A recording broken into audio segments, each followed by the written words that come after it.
Most people, half of what they thought today is the same things they thought yesterday about themselves, about their life, about their business. That's why most people's lives don't change very much. But if you wake up and you start realizing, I'm living in a home, an emotional home I don't want, you can change it. See, because everybody's got it. If you got $1 billion, check this out. If you had $1 billion, but the habitual emotions you go back to are frustrated and pissed off, then your life is called frustrated and pissed off. It doesn't matter how much money you have. Write this down, please. The quality of my life is the quality of my habitual emotions. The quality of my entire life is nothing but the quality of my habitual emotions. Whatever habits of emotion, wherever my emotional home is, I will find a way to get back there. And until I change that, I'm gonna have a problem. How many of you see people in some part of the world, in my country, for example, you'll see this in the middle of America where there's certain places that have cyclones all the time. Or maybe down in New Orleans or places where every few years you get a huge storm that wipes out everybody right on the coast there. But then 2 years later, it happens again. They rebuild, it happens again. How many have ever thought to yourself, why don't these people move? And why don't they move, guys? Because it's what they're conditioned. They call that home. I don't want to leave my home, it's what I know. It's easy to see when it's somebody else and it's physical. It's harder to see when it's yourself and it's emotional, because we have an emotional home. Some of you grew up in a really tough environment. I did too. Pretty brutal environment. Very painful environment. Part of I am who I am is because I didn't want to suffer and I had to find answers. And because I suffered so much, I don't want you to ever suffer if I can do anything about it. I can't control it, but I can help massively. But it's only because I suffered so much I don't want anybody else to. But think about it. Most people suffer even when they're successful. Listen, if you're successful and you're not fulfilled, that's the ultimate failure. If you got people that love you and you're not feeling joyous and alive, something's wrong. And you know what it is?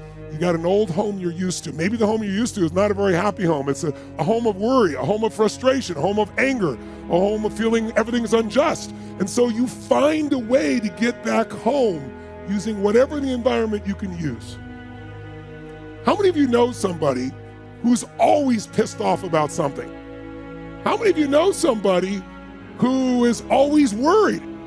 How many of you know someone who's not really funny, but they think they are? And they crack themselves up telling stupid jokes. How many know someone like this who cracks themselves up and they laugh so much that even though it's not funny, you find yourself laughing too? These people have different emotional homes. Some people's home is anger. They'll always find something to be angry about. It's what they're used to. It's their conditioning. So even when the storm comes in and messes up their life, they go right back to that same shit. Wouldn't it be nice to upgrade your home, your emotional home where you live? What if you could live every day with a vast majority of the emotions you had were joy and gratitude and love and appreciation, even in the middle of COVID, even when somebody does something unjust, compassion, playfulness?